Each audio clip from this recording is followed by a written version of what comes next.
You. Good morning, President Tony, Breakfast Clubbers, and guests, especially Bert and Artemis. Thanks for having me here today. I'm going to talk about the Golden Gate Bridge. It's a vital transportation artery, but it also serves as a symbol of our community. And it's just good to share with the community a little bit about who we are and what we do. The bridge was built in the midst of the Great Depression. It's not a state highway. We are not part of Caltrans. Believe it or not, folks in 6 counties bet the farm, literally. They voted to put their homes, vineyards, factories up as guarantees for the bonds to build the bridge. No state or federal money was used to build the bridge, and I assure you we have never repeated that mistake ever since. A lot of things haven't changed. There are arguments about the color of the bridge, the size of the bridge. Could it stand up? Would it lean like that tall building downtown? There are thousands of lawsuits filed to stop the bridge. But one thing is remarkably different today than in the past. And that is it took less than 4.5 years to build the Golden Gate Bridge. And it cost $35 million in the midst of the Depression. The bridge was built to open up the area north of San Francisco, the hinterlands known as the Redwood Empire, to economic development. And it was immensely successful. They wanted to get the pears from Potter Valley and Mendocino County, the redwood trees from Del Norte County to San Francisco to allow the Bay Area economy to thrive. Today, we're not just a bridge. We also operate a bus and ferry system. In life, we all demonstrate our priorities by how we spend our money. And by that yardstick, the Bridge District, Pete would be pleased to hear, is really a transit district. We spend more money on buses and ferry service than we do actually on the bridge. So who we are, we're a regional operator. We connect Sonoma and Marin counties to San Francisco.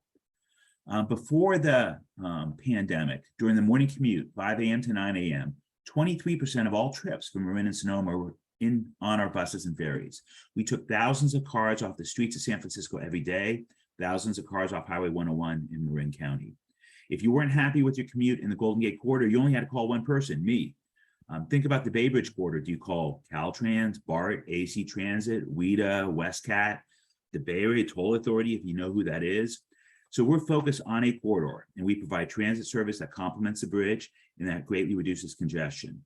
Before the pandemic, during the morning commute, you could drive the speed limit on the Golden Gate Bridge, unlike any other bridge in the Bay Area. So if you want to get from, say, Sausalito, where you're going to have your holiday lunch on December 1st, into San Francisco, we have a monopoly. It's via our bridge, our bus, or our boat. The sidewalks are free. So COVID hit us like it hit everybody. This is a photo taken on March 17th, the first day the shelter-in-place orders were in place. And I took this photo during rush hour. So overnight, the world changed, traffic stopped. And like a lot of businesses and government agencies and social clubs, such as the Golden Gate Club, things changed. And it was a radical change for us. And for us, it was very challenging because our biggest source of revenue was bridge tolls. If you ride a Samtrans bus or a BART train or an AC Transit bus or Muni, when you pay that fare, you're just paying a very small fraction of the cost. And the rest comes from local sales taxes collected in those counties or a property tax in the East Bay. So we don't have any taxing authority. So we don't receive San Francisco's transportation sales tax or Marin County's transportation tax to subsidize our bus and ferry system. We relied upon bridge tolls. And as you can see, when the pandemic hit, our world was upside down financially. There's a great drop in travel in the corridor. So overnight, we cut service to minimize our bleeding of money and our expenses. And it's also not good for the environment to run empty buses up and down the corridor all day. So we have 2 types of bus service we operate. The blue lines are what we call regional routes. They operate 23 hours a day. They provide service to folks who may not own an automobile or have access to an automobile. And we go from Santa Rosa to San Francisco, and we connect across the Richmond-San Rafael Bridge also. We kept all that service going. But the red lines, which is commute stuff that would leave Mill Valley or Santa Rosa and do 1 or 2 stops and then go nonstop to the financial district, we cut 90% of those bus trips. We cut 75% of our weekday ferry trips, and we cut all of our weekend ferry service because people were scared. Everyone was hunkered down and no one was moving out and about in the early months of the pandemic. So it still hasn't come back. You know, if you're out in the neighborhoods in San Francisco, or if you're up in Sonoma County or in Marin County, local traffic has rebounded.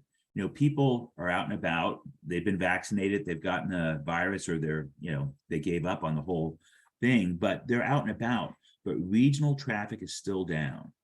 Downtown San Francisco, for a couple members who are in commercial real estate, you probably know, over 25% vacancy rate for office space in San Francisco.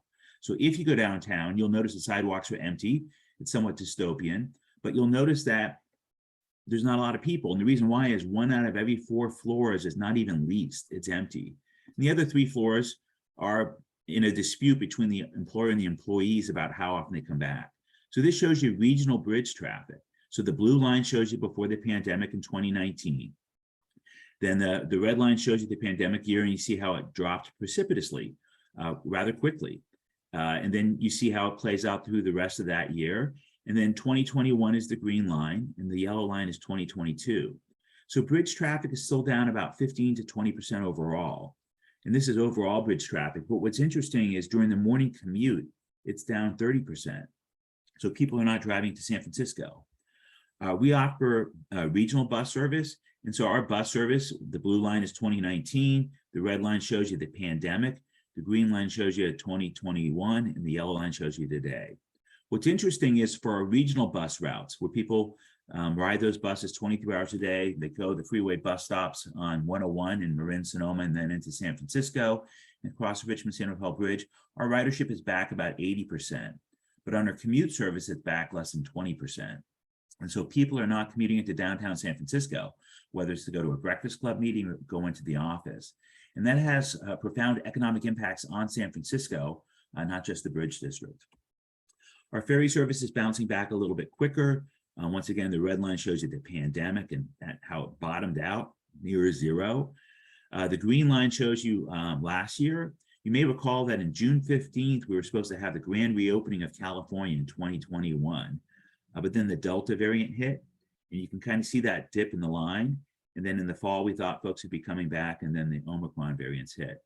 But you see the yellow line today, people will ride a ferry boat, will sell out a ferry boat going to the Giants ball game. They'll ride ferry boats going to Angel Island to go into the city on weekends. But commute service is way down. And so we should all be concerned about that, not from the Golden Gate Bridge hat, but San Francisco's hat. Sales tax revenue in San Francisco down about 35% still. So we're adding back service as our customers return. We're not going to run empty buses. We're not going to run empty boats. And so we have started adding back service for the last year since things started reopening, but we have a long road ahead of us. Fortunately, like a lot of businesses, we received a federal lifeline. Congress passed various COVID relief acts that gave money to businesses and governments so they could keep their employees on board to avoid a depression, not just a recession. And so we kept people on board. And we have staff now to add service back. And that staff we kept on board, we kept busy doing other things.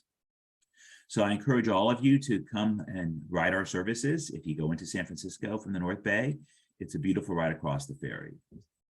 During the pandemic, we had our ferry crews repaint all our ferry facilities. We weren't running lots of service, so we had staff available. Then we reached out to Marin County once vaccines became available, and we said, hey, we've got this great site. We have staff. The federal government says we're not supposed to lay off. We're supposed to keep them busy. And we operated a mass vaccination site at our Larkspur Ferry Terminal. We had 13 drive-up stations and a 14th one for bicycles and pedestrians. We did not provide the shooters to administer the doses, but we provided all the staff for traffic control, logistics. We cleared out a warehouse. We rewired it for the ultra-low temperature refrigeration unit for the Pfizer vaccine. We were a Pfizer site. And we were a direct recipient, so the state shipped the vaccine directly to the site. We didn't have to go through the county OES to have it delivered and then to them and then to us. So we felt that we wanted to be part of the solution and not just to sit back and complain and talk and whine about what's wrong with things. We thought the sooner people get vaccinated, the sooner the community responds.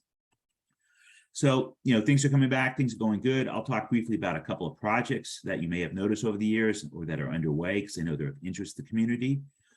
First, this is 7 years ago in 2015. It's a photo at night. You may recall that we used to have little hollow plastic tubes separating traffic in opposing directions. We closed the bridge for a weekend and we removed all those little plastic tubes for the last time. We had staged over 3,000 pieces of a new movable median barrier, and then we installed it on the roadway. While we closed the bridge roadway traffic to automobile traffic, we had to do that for safety reasons. We couldn't have workers out on the roadway with cars whizzing by them, but there was no safety concerns about the sidewalks, so we kept them open. So we had hundreds and hundreds of sidewalk superintendents watching us do this work. So today it's much safer to drive over the bridge. Since we installed the movable median barrier, we have not had any head-on crossover accidents. We've had several horrific accidents have been avoided. Late night cars with people intoxicated slamming into the barrier and cars coming the other way being saved. So it's something we're very proud of. We can adjust the lanes based on traffic. We haven't had to do this nearly as much with the pandemic because people aren't going into the city. But we used to have 4 lanes going in the morning, 2 lanes going out in the morning. We flipped that to 3 midday, and then maybe 4 northbound for part of the commute going home. But it's something that we've done, we're very proud of. We want to make sure the community understands how we spend the money they entrust us with. Also, we converted to all electronic tolling almost 10 years ago. We were the first bridge in the country to convert to all electronic tolling. We didn't wait for a pandemic to yank toll collectors out of the toll booths to keep them safe. We provided paths to our employees that were long-term employees, that were good employees, to take other jobs in the district. People are a valuable resource. Good people are hard to find. I think everyone that's trying to hire today realizes that. So we offered them other jobs. Some became bus operators, bus dispatchers, laborers. We gave them all the opportunity, if they wanted to work for us. About 20% of our prior toll collectors are still driving a bus for us today. Our line to them was, we can teach you to drive a bus, but we can't teach you to smile. Please sign up for the class. This is a photo of the last cash toll paid on the Golden Gate Bridge. That is a car painted our signature color. You notice the license plate, Golden Gate Bridge Highway and Transportation District. And so that was our most tenured or long-term toll collector that collected that last cash toll. Shifting gears to more ongoing construction, one of the things that up until recently, arguably, we didn't talk enough about in our community was mental health. And sadly, a lot of people in our community commit suicide, and some at the Golden Gate Bridge. Last year in 2021, 223 people came to the Golden Gate Bridge to hurt themselves. We stopped 198 individuals. 198 people were taken off the bridge and taken to a local hospital for a psychiatric evaluation. Sadly, 25 died by jumping off the bridge. On a typical year, it's between 24 and 30 people die by jumping off the bridge. We have staff out there. We stop 85% of all people today. We profile people, we come up, we talk to them. If they go over the rail, we have workers that go over the rail, clipped off so they're safe, but we try to stop people from hurting themselves. And it's an ongoing challenge. We have had, crisis counseling phones you see on the left side. A young person doesn't know what a corded phone is. They wouldn't recognize one. So we partner with a nonprofit for crisis text lines so people can text, start a conversation with someone, and we can ping the phone and find where they are on the bridge. So we're building a suicide barrier. It's a huge undertaking. The bridge is 1.7 miles long. So we're building it on both sides, and we're erecting arms, and we're constructing a net. We'll be putting up over 7 football fields of net before we're done on the Golden Gate Bridge. Where nets have been erected, they've been almost 100% effective. Suicidal people don't want to hurt themselves, they want to die. And if you remove easy access to means, to lethal means in a community, the overall suicide rate goes down. Where nets have been erected, they've been up for a couple decades now, and there's only one instance where someone's jumped into a net and then crawled to the edge and jumped again. So wherever there's access to lethal means, whether it's a loaded firearm that's not locked up or high structures to jump off of, suicide is problematic, because over 90% of all people who are unsuccessful in suicide and are stopped or just unsuccessful, they get their stomach pumped after swallowing pills, they never try again. So a lot of people are having a bad day. It's a young kid, their boyfriend broke up with them, they think their world is over. And if you get them through that day, they'll live a long and productive life. And so we're doing our part. This is over a $200 million undertaking. It's a large public infrastructure project. Construction is ongoing. So for those of you that still live in the area, if you drive across the bridge, you don't notice the activity during the day. There's a lot of people on the sidewalks. Most of the workers are over the side. At night, when traffic volumes are lower, we'll close 2 lanes. The contractor will roll out cranes and they'll lift equipment over the side that the workers then work on day and night. So working double shifts, and that should be done by the end of next calendar year. So that's a very brief overview of kind of what's going on the bridge. I thought I'd leave a lot of time for questions because this is a topic that always excites people and people are always curious about the bridge. So I will stop sharing and I'll take any questions that you might have. I don't know how you Dennis, I have a question, if I might. My name is Rick Wilson. I'm involved in the Rotary Club of Sebastopol, and you were nice enough to come and speak to us a couple of years back. And it's the first time in my 12 years of experience where 20 minutes out of the 30 minutes, people ask questions. Your presentation was absolutely fabulous. But before, when we were having lunch beforehand, you told an incredible story that I'd like to have you share today. And that's about I think it was an iron worker who saw a young woman in distress who was wearing a fancy watch. And how did that all unfold? Yeah, so our iron workers are very unconventional in their techniques. We have patrol officers, we have roadway services staff that intervene. If somebody is over the rail though, and they've been there for a while and we try to talk them back, we'll send an iron worker over and they'll be clipped off and they'll talk to them. And actually the New Yorker printed a story written by Tad Friend about suicide at the Golden Gate Bridge. And he talked about some of these things, but one of them is an iron worker will be talking to someone and they'll try to distract them. And so they'll say, you know, ma'am, that's a really nice watch you have. I can never afford a watch like that for my girlfriend. Do you mind if I have it? And suicidal people are kind of in a zone with their focus and the woman will go take her watch off and then they'll grab her. They've asked men for their shoes before. They'll say, what size are those shoes? Those are really fancy loafers. I can never afford that. They distract them and they grab them. And so Tad Friend actually documented those two and a couple other stories about some of our staff at the bridge. And so we have people there that their regular jobs may be other things, but on a unfortunately all too frequent basis, they're called upon to save a person's lives.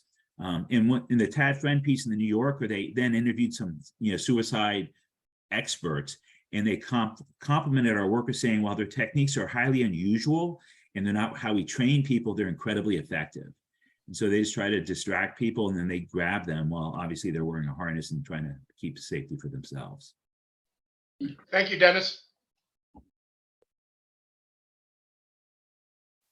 Dennis, I have two questions for you. First one is, excuse me, does the Golden Gate Bridge District coordinate at all with the SMART train that goes from Sonoma County into Larkspur? And the second question is, how do you deal with people that have rental cars that can't pay cash to get the toll, pay the toll? Great questions, Alan. First, yeah, we do coordinate with SMART. We actually do promotional campaigns with them, Sail and Rail. So you can buy a pass that lets you take the train and the boat. When they constructed the SMART train, money was tight. So it's about 2 long blocks away.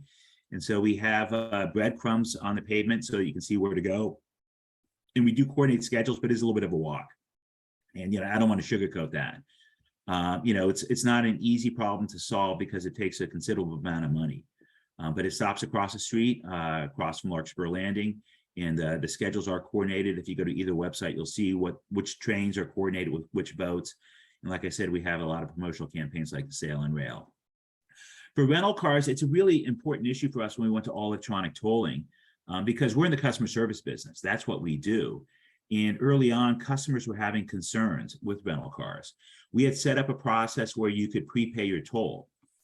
If you have a smartphone, you can dial ** GGB, kind of like ** NFL or ** Disney. And if you dial ** GGB from a smartphone, you'll have a pre-recorded message that lets you choose 9 different languages, and then you can press a button and it'll send you to a website to pay your toll. But what we realize is that I dare say rental car companies are in the business of they're in the business of maximizing their profit. And so we gave them brochures and different things to share with customers, and it wasn't working well. So then we changed our process. So now we hold the transaction for 48 hours. So you don't have to prepay the toll. You have up to 48 hours after crossing the Golden Gate Bridge to pay your toll. You can pay it online. There are cash payment network locations if you don't have a credit card. that you can go to, and you can pay an invoice if you get an invoice in the mail, or you can pay a toll if you drove a rental car across. Most people that have a rental car have a credit card. So there's a QR code at the bridge. If they pull in lost, they can scan and they can access the website to pay a toll there. But star GGB from a smartphone is probably the easiest way. You have 9 languages.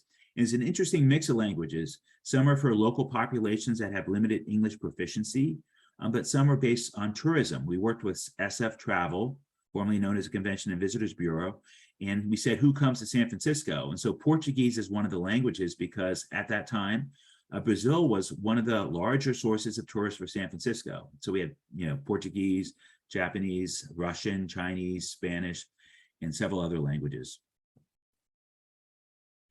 Very cool. Patricia, go ahead. Wonderful presentation, very exciting. I remember when I emigrated from England, the first time I saw the Golden Gate Bridge was still exciting, and I never get tired after visiting Roanne, driving back into the city. Spectacular. My questions too, with your job, which you're obviously very dedicated to, what is your biggest challenge? And secondly, your greatest thrill about your job? The greatest challenge is, dealing with some of the security issues. We're a symbol of the community, and so we're an iconic structure. And so there's lots of challenges that come with that. When we retrofitted our North Anchorage house, the contractor's employees were all screened by the FBI. We required a photo ID, government issued a passport or driver's license, and we sent them to the FBI, and they compared them against terrorist watch lists. We didn't care that people had been in drunken brawls. We needed iron workers, but we, went through this process. The contractor couldn't just grab a set of plans. They had to sign non-disclosures and, all sorts of things. And the good news is the FBI did that for us. The bad news is they wanted to do that for us. When they built the New Bay Bridge, you could have gone and bought a set of plans of all the detailed drawings. There was no non-disclosure agreements, no screening of employees. And so one of the challenges is that because we're so iconic, it introduces.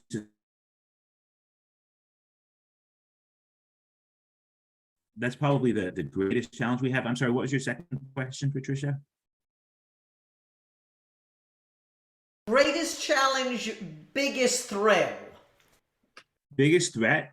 Thrill. I think that's Thrill. The good and the bad, the tough. oh, thrill. I Thrill. pay to work there. People come from all over the world, and they go to see the bridge. I'm on vacation this week. It's my anniversary this week, 31 years. And so I'm not in the office, but if I was in the office, behind me, you would see my usual backdrop, which is my computer faces a wall, and behind me is a glass wall of windows where you see the bridge, you see the cars going by. And so, it's a thrill for people to come there. It's a once in a lifetime journey. And I go there every day, and I get paid to work there. And there is nothing better. The other thrill is, I wear a coat and tie, got my suit on. That's my uniform. Bus drivers have a uniform. Ferry captains have a uniform. Mine is a coat and tie. But if I'm having a rough day, I can change into my boots and jeans, grab a harness and a hard hat. And the bridge is the world's greatest jungle gym. So, yeah, so I'm very, very fortunate. Oh, cool. All right. Any other questions? Bill Buchanan, you have a question? You usually do. You're on mute. I have a comment, Tony. All right. And then Lauren Ward has a question. So, and then Bill, you're still on mute. So go ahead, Steve.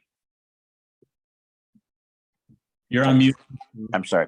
I just want to mention I was there at the 50th anniversary walk on the bridge where it became the curvature was gone. Yeah, the bridge is designed to move from the original design. The two towers are 4,200 feet apart. In the midpoint between them, it can go up down to a range of 16 feet. And that day it came to near the limit on the bottom of that. So I wasn't here for the 50th, but for the 75th, we did not have a bridge walk. We told folks you can walk the bridge any day. But we had a broad civic celebration all year long. And then we had a fireworks show on the northern waterfront that you can still find on YouTube.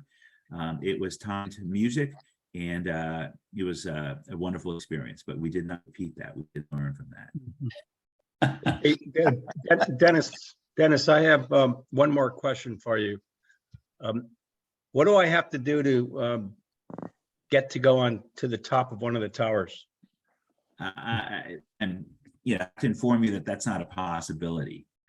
We used to allow occasionally, for someone that can give the bridge a lot of money, like a politician, an opportunity to go to the top of the tower.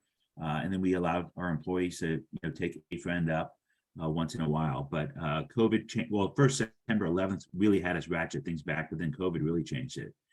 The elevator in the tower is the size of a telephone booth. I'm dating myself. Someone in this meeting may not know how small a telephone booth is, and it's a manually operated elevator.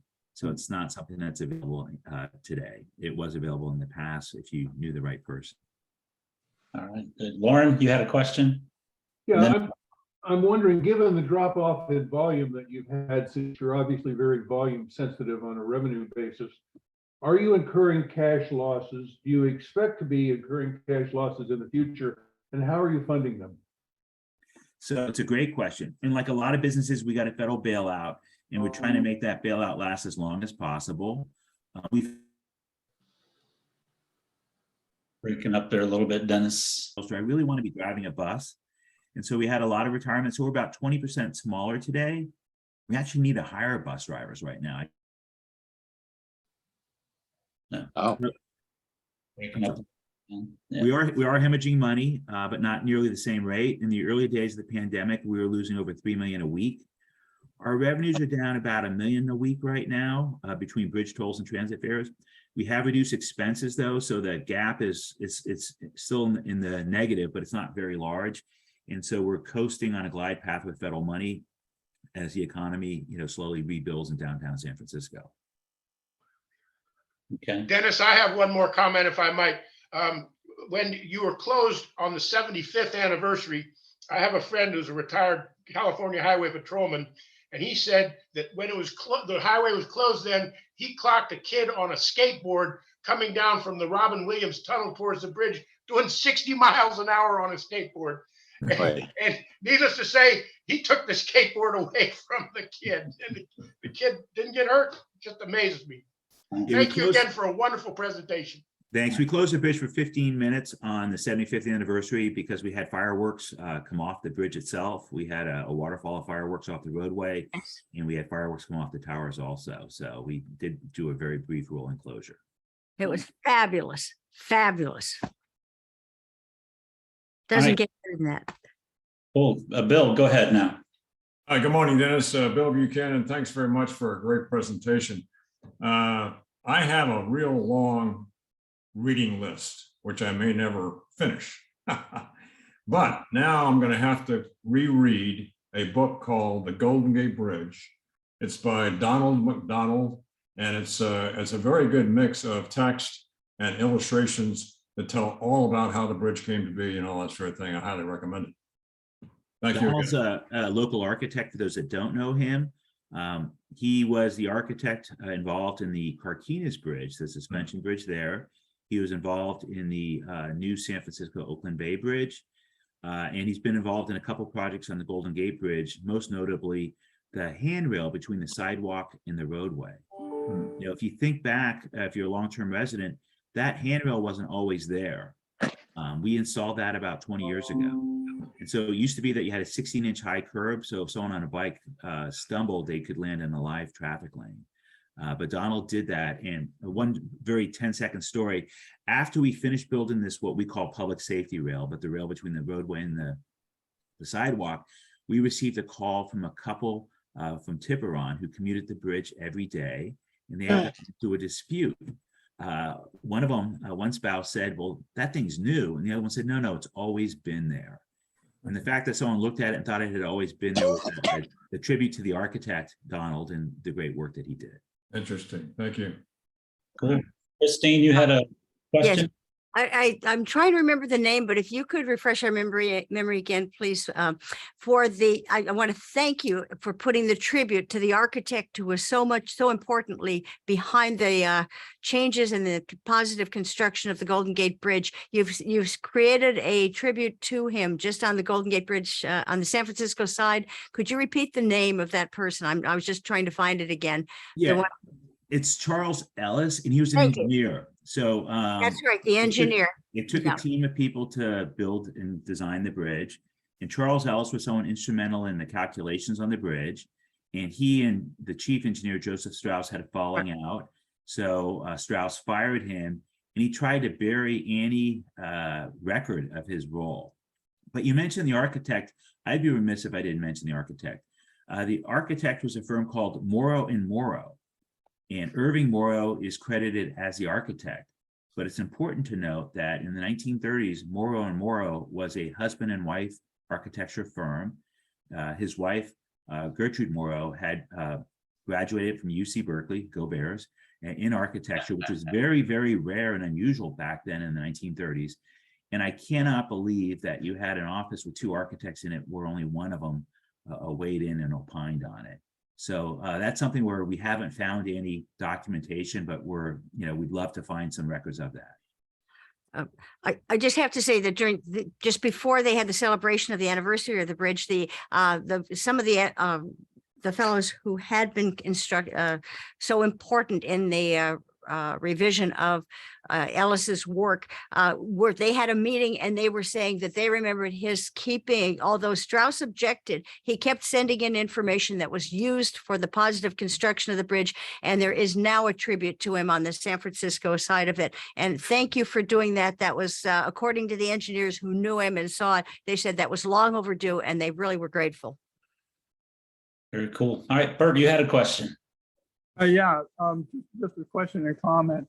As you probably all know, about a year and a half ago, the bridge mysteriously started singing, and singing in very loud tones. Likely, Dennis, would you explain the process in that, how it was and how it's mitigated? Sure, it's not fully mitigated yet. So long span suspension bridges are very flexible. And in strong winds, they can respond dynamically, which means they move, and dramatically.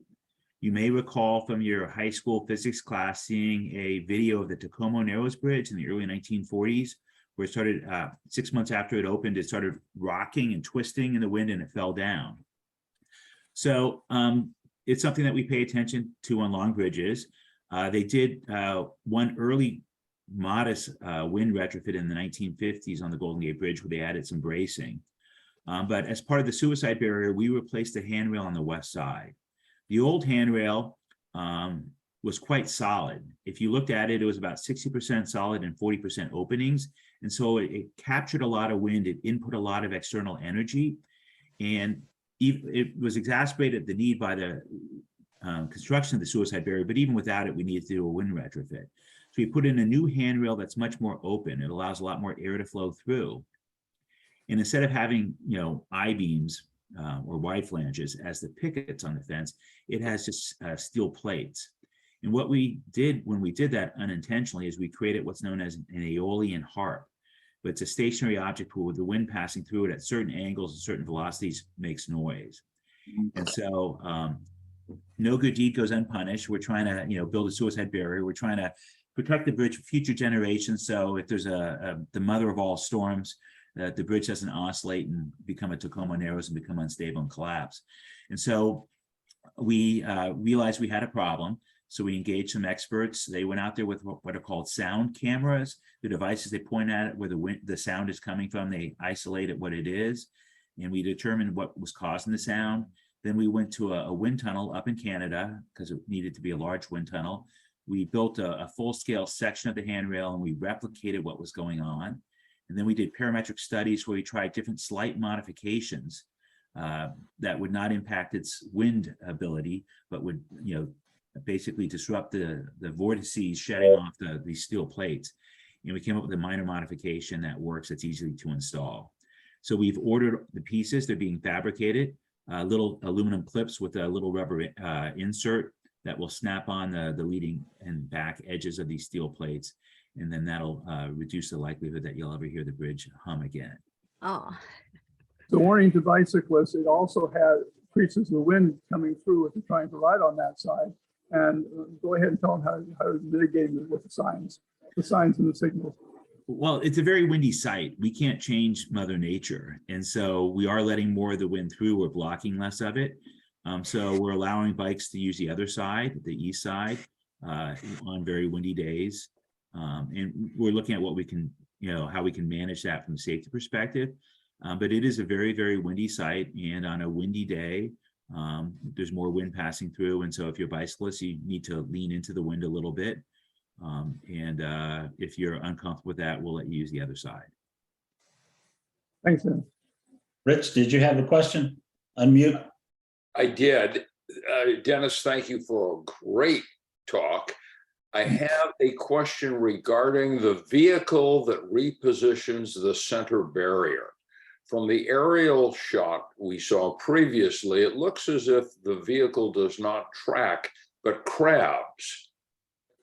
Is it possible for that vehicle to reposition more than one lane? In other words, to move the barrier over more than one lane at a time? So the short answer is no. It can move it a little bit more than a lane, which doesn't do you any good. To make it to be able to move more than one lane at a time, it had to be a wider vehicle. And so the vehicle's designed to fit on the bridge. It picks up the barrier actually and resets it down. If you drive across the bridge, you'll see blue lines painted on the roadway. Those are the lines used by the operators of that vehicle to place the barrier. They're target lines. And there's two operators, there's one on either end of it. And so it's got a series of capstans inside where it picks it up and it places it down, but it can only move one lane at a time. It can move a little more than a lane, but not two lanes. And so if we want to go from a 2-4 to a 4-2, we have to do two passes with the barrier truck, but we have two trucks. So we can have one go and then one set's almost done, the other one can start going again. And does the vehicle crab or? No. It does not. So the Yeah. wheels are fixed forward and back. They're not fixed. There's two steering wheels on either end of the truck. Because how they drive it determines picking it up and placing it down. So it's kind of like a hook and ladder truck where you see the firefighter in the back with the steering wheel. It's a little, but they're facing the opposite way in the terms of the zipper truck. So it doesn't really crab. It actually physically picks up the barrier, and there's a series of, capstans or little rubber wheels inside, sets of them where it moves the barrier along it, and then it places it back down. So that's a manual process, not a computer operated.